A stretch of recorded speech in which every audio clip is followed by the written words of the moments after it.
আসসালামু আলাইকুম, কুকিংয়ে স্বাগতম। দেখেই বুঝেছেন এটা কি হতে পারে। আজ থেকে আর কিনে খাবো না, ঘরেই বানাবো। চলুন বানাই। 2 কাপ পরিমাণ বেসন নিয়েছি, চেলে নিব। সারা হয়ে গেছে। এতে সামান্য লবণ ও বেকিং পাউডার দিয়ে মিশিয়ে নিব।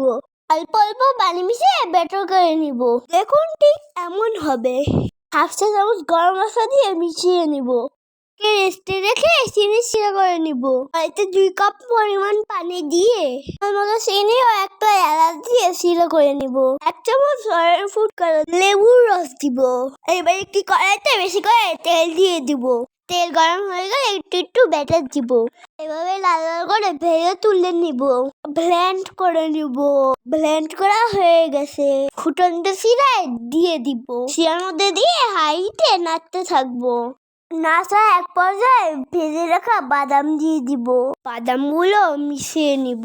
লাড্ডুর খামির হয়ে গেছে। হাতের সাহায্যে গোল গোল শেপ করে নিব। হয়ে গেছে লাড্ডু। ঘরে এত সহজে বানানো যায়, কিনে খাবো কেন? আপনারাও বানিয়ে ফেলুন। আমি তো দেখতে দেখতে কয়েকটা খেয়ে ফেলেছি।